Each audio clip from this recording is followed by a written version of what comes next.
મુખ્યમંત્રી ભૂપેન્દ્ર પટેલના હસ્તે ₹633 કરોડના ખર્ચે નિર્મિત જૂથ પાણી પુરવઠા યોજનાનું લોકાર્પણ કર્યું।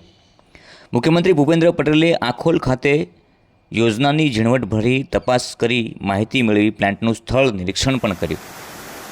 192 ગામના કુલ 7 લાખ નાગરિકો માટે દૈનિક 6.40 કરોડ લીટર પીવાનું પાણી મળી રહેશે। સરહદી વિસ્તાર એટલે કે સરહદી જિલ્લા બનાસકાંઠામાં પીવાના પાણીની સમસ્યાના કાયમી નિરાકરણ માટે સરકાર દ્વારા અનેક પગલાં લેવામાં આવ્યા છે, જે અંતર્ગત કુલ ₹633 કરોડના ખર્ચે તૈયાર થયેલ ડીસા અને લાખણી તાલુકાના પાણી પુરવઠાની સુધારણા યોજના વિકાસ કાર્યનું આજરોજ ડીસાના આખોલ ખાતે મુખ્યમંત્રી ભૂપેન્દ્ર પટેલના હસ્તે લોકાર્પણ કરાયું હતું।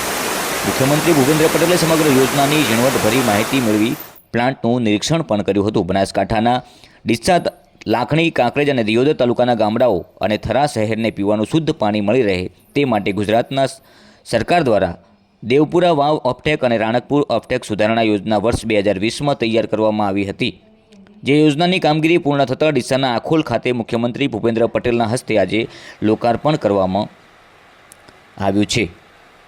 આ યોજનાથી ડીસા, લાખણી, કાંકરેજ, દિયોદર અને થરાના કુલ 192 ગામના 7 લાખ નાગરિકો માટે દૈનિક 6.40 કરોડ લીટર પીવાનું પાણી મળી રહેશે। આ લોકાર્પણ પ્રસંગે પાણી પુરવઠા મંત્રી કુંવરજી બાવળિયા, સાંસદ ભરતસિંહ ડાભી, રાજ્યસભાના સાંસદ બાબુભાઈ દેસાઈ, ધારાસભ્ય પ્રવીણભાઈ માળી સહિતના પદાધિકારીઓ ઉપસ્થિત રહ્યા હતા। ડીસાના પૂર્વ ધારાસભ્ય શશિકાંતભાઈ પંડ્યા, બનાસકાંઠાના અનેક રાજકીય અગ્રણીઓ પણ ઉપસ્થિત રહ્યા હતા।